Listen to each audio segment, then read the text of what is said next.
Assalamualaikum warahmatullahi wabarakatuh. Selamat malam rekan-rekan semuanya. Jumpa lagi bersama saya Alvarino Ihsan. Kali ini kita akan berdiskusi tentang kasus hukum. Jadi agak sedikit serius ya. Dan alhamdulillah kita akan coba menggali-gali lebih jauh tentang persoalan hukum yang melibatkan mantan Ketua KONI Sumatera Barat maupun Kota Padang. Dan kali ini kita menghadirkan tokoh hukum melalui kantor hukum legality, Bapak Dr. Suhairizal SHMA.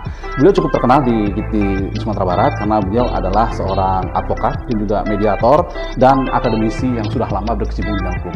Untuk itu mari kita sama dengarkan kira-kira apa saja yang bisa tanggapan beliau tentang persoalan kasus ini yang sedang booming terutama di Sumatera Barat. Kami persilahkan.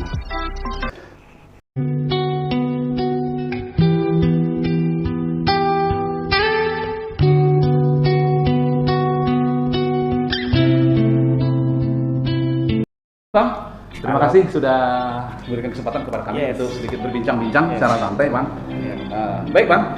Kita sedikit ingin mengetahui lebih jauh tentang kasus yang saat ini sedang lagi cukup viral di Sumatera Barat, Bang. Terutama tentang kasus Bapak Agus Suhardi ini yang merupakan mantan Ketua KONI Padang dan Sumbar. Dan dia katanya sih adalah mencoba menjadi seorang justice collaborator terkait kasus ini yang melibatkan Bapak Gubernur kita Pak Mayaldi.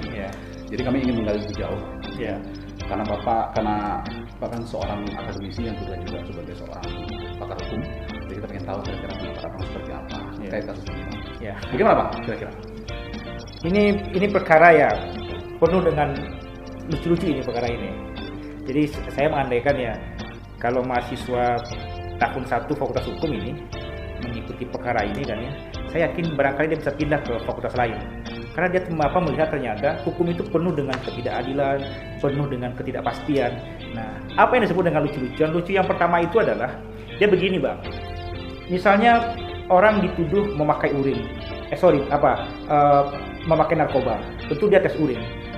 Hasil tes urin itulah sebagai dasar orang itu jadi tersangka. Kasus pembunuhan. Apa bukti bahwa dia itu misalnya dibunuh dengan cara ditusuk 3 kali? Hasil visum kan? Nah, perkara korupsi juga seperti itu. Jadi orang ini divisum dulu, baru kemudian ditetapkan sebagai tersangka. Nah, lucu-lucuan yang pertama itu adalah ini orang ditetapkan sebagai tersangka, setelah dia jadi tersangka, lalu kemudian baru dia diperiksa dulu sama auditor, betul tidak kamu koruptor? Itu lucu-lucuan yang pertama. Nah, lucu-lucuan yang kedua ada lagi. Sebenarnya kita tahu gitu kan ya. Ini kan ada PSP, ini ada KONI. Ini kan 2 hal yang berbeda ini. Nah, tapi kenapa kemudian ini digabung jadi satu, tapi kemudian ini disalahkan ke KONI-nya? Jadi sekarang yang diteriakkan sama Pak Abin 2-3 hari terakhir ini soal PSP ini. Nah, mengapa kemudian PSP yang makhluk lain ini di KONI ini? Jadi PSP ini bukan anggota KONI ini, tapi kemudian 2018, 2019 sampai sekarang itu ditempel dananya ke KONI. Mengapa tidak kemudian pengelola dana PSP ini yang dipisahkan dia dari KONI? Lucu begitu kan? Ada lagi yang lebih lucunya lagi begini. Ini kan dana hibah Abang bilang tadi kan?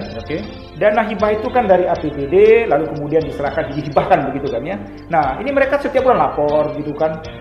Setelah lapor lalu audit diperiksa secara berkala, inspektorat bekerja, BPK bekerja 2018, 2019, 2020 nihil. Tidak ada kejanggalan, tidak ada korupsinya. Kok hari ini ada korupsi ya? Pertanyaan sederhana pertanyaan ini buat orang ekonomi barangkali. Kenapa kemudian dulu ini diaudit, ya, tidak ada apa-apa, kok sekarang mau diaudit lagi? Nah, mengapa tidak auditor yang lama itu semestinya diaudit dulu? Cara lu mengaudit itu seperti apa 2018? Kenapa sekarang pekerjaan lu diaudit lagi? Ternyata salah pekerjaan lu. Semestinya yang disalahkan auditor itu, jangan kemudian disalahkan orang-orang ini. Itu lucunya begitu. Jadi penuh dengan ketidakpastian begitu kan ya. Penuh dengan drama kali Pak. Penuh dengan drama begitu kan, sehingga mahasiswa Fakultas Hukum jadi ragu ini saya mau kuliah lanjutan di Fakultas Hukum atau tidak begitu kan ya. Kok menjadi aneh penegakan perkara tindak pidana korupsi ini. Nah, sampailah tadi yang Abang celoteh Abang soal Pak Abin, soal PSP segala macam. Nah, memang begini. Di Republik kita ini istri wali kota itu otomatis jadi ketua PKK. Wakil bupati, istri wakil bupati itu otomatis jadi ketua GOA, gabungan organisasi wanita, begitu kan ya. Nah, kita ini dari dulu entah apa dasarnya, wali kota itu langsung jadi ketua PSP. Nah, jadi ketua PSP. Jadi dia menjadi janggal pengelolaan keuangan itu ketika ini ada ketua PSP, yang otomatis adalah wali kota Padang, begitu kan ya. Nah, jadi kemudian suratnya dari sini dari kiri ke kanan saja. Si kiri memasukkan, si kanan menyetujui, begitu kan ya. Nah, tapi memang kesalahan fatalnya itu adalah PSP ini adalah organisasi yang dalam tanda kutip tidak diakui oleh undang-undang keolahragaan. Baik. Undang-undang keolahragaan itu hanya menyebutkan KONI, tidak PSP, begitu. Nah, mengapa kemudian makhluk yang namanya PSP ini itu masuk dia ke KONI? Ya. Nah, kan sumber masalahnya kan ada di sini sebenarnya, begitu. Jadi Bang, Ya. ini kan ada sebenarnya 3 persoalan ya, Ya. yang saat ini memang sedang menjadi gunjang-ganjing pembicaraan, Ya. baik secara akademisi maupun Ya. para Ya. kebijakan gitu ya. Ya. Nah, kira-kira Bang, menurut Bang, latar belakang Abang sebagai seorang akademisi juga, Ya. kira-kira sebenarnya bagaimana seharusnya kita menyikapi persoalan ini, Ya. gitu, agar nanti tidak timbul persoalan-persoalan baru yang melibatkan berbagai banyak pihak. Ya. Karena memang ini kita sedang sibuk-sibuknya dengan bagaimana kita membangun Sumatera Barat ini jadi lebih baik, Iya. terutama dalam kaitannya dengan penegakan hukum. Iya. Kira-kira gimana Bapak? Nah, catatan ke depan ya satu. Ini pelajaran penting bagi KONI.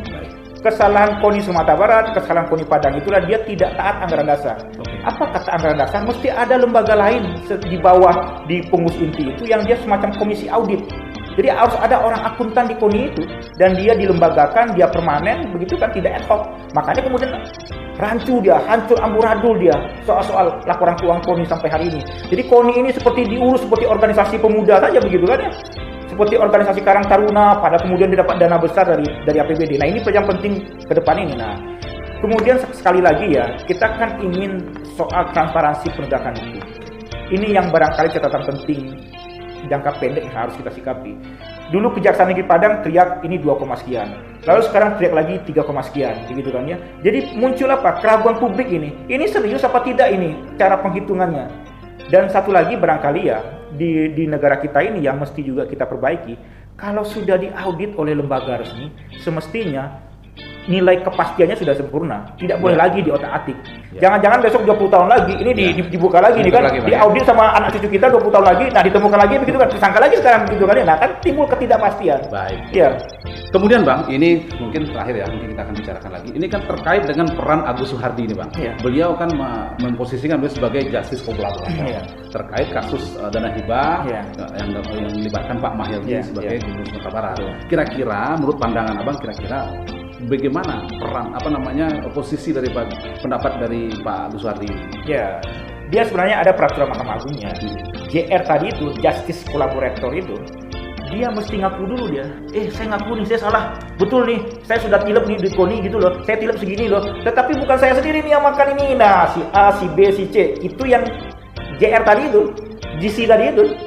Nah, tapi kan kita kan tidak mendengar ini kan ya, pengakuan daripada yang bersangkutan. Oke. Jadi yang bersangkutan itu mesti ngaku. Jadi dia ajukannya tertulis kepada Jaksa Agung begitu kan ya. Lalu dia mengajukan diri sebagai GC begitu kan ya, dengan catatan pertama, saya ngaku nih. Catatan kedua, selain saya ada pelaku-pelaku lain. Si A melakukan ini, si B melakukan ini, si C terima sekian, si D terima sekian. Nah, semestinya ini yang dia lakukan. Nah, ini kan baru baru lompat yang kedua. Tapi lompat yang pertama kan tidak ada kan ya. Kita kan berharap begini kan ya, yang bersangkutan itu ngomong, saya ngaku nih. Tapi di samping saya ada pelaku lainnya. Nah, ini yang kita tidak dengar sama sekali begitu kan ya. Tapi kalau dari sisi hukum acara ini sudah terlambat. Karena besok pagi ini besok tanggal 18 Mei. Nah, akan dilimpahkan perkara ini ke penuntut. Artinya kan ini menunggu 2 minggu lagi nih kalau hukum acara sampai ke Jalan Katib Sulaiman begitu kan ya. Jadi GC itu sudah terlambat. Tidak akan mungkin sama sekali. Nah, hanya barangkali untuk pendidikan kepada masyarakat, kita kan juga ingin mendengar ini kan dari Pak Abin begitu kan ya. Apa sih sesungguhnya problem yang dia rasakan di KONI itu, tanpa kemudian menuduh si A, menuduh si B, menuduh si C. Tapi sesungguhnya strategi pembelaan yang paling tepat kemarin itu adalah dia mengajukan diri ke jaksa, Pak Jaksa, tolong BAP saya lagi. Saya bermimpi dari malam ini, sepertinya ini keterangan yang mesti akan saya sampaikan. Sepanjang yang saya tahu, saya sudah baca dari perkembangan yang ada begitu kan ya. Soal itu tidak pernah disampaikan Abin selama ini. Nah, mendetail soal ini anaknya Pak Gubernur, anaknya Mahyildi gini. Ini kan baru kita dengar di media begitu kan ya. Semestinya itu lebih bernilai kalau itu ada di BAP. Dan ini memang dipastikan tidak ada di BAP. Jadi tidak akan bunyi sampai ke Katib Sulaiman besok pagi gitu.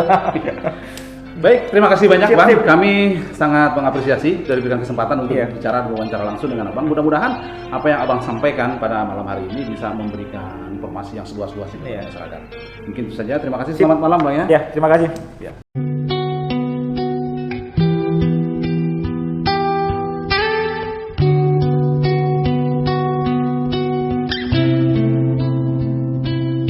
Kita sudah bincang-bincang secara lebih detail, secara lebih jelas. Mudah-mudahan kita hanya bisa memberikan informasi dan juga kita akan memberikan informasi yang sedasar kepada masyarakat. Semoga persoalan-persoalan ini bisa disikapi secara positif.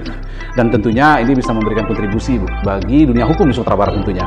Dan harapan kami mudah-mudahan teman-teman yang ingin mencoba memahami lebih lanjut sehingga tidak gagal paham terhadap persoalan-persoalan seperti ini. Baik, demikian saja. Sampai jumpa kembali dalam acara kita Celoteh Wanipin bersama saya Ari, dan jangan lupa subscribe, like, and share berita ini kepada teman-teman kalian. Semoga kalian bisa dapat mencapai informasi yang lebih depan terhadap informasi-informasi yang terbaru. Terima kasih, demikian saja. Sampai jumpa.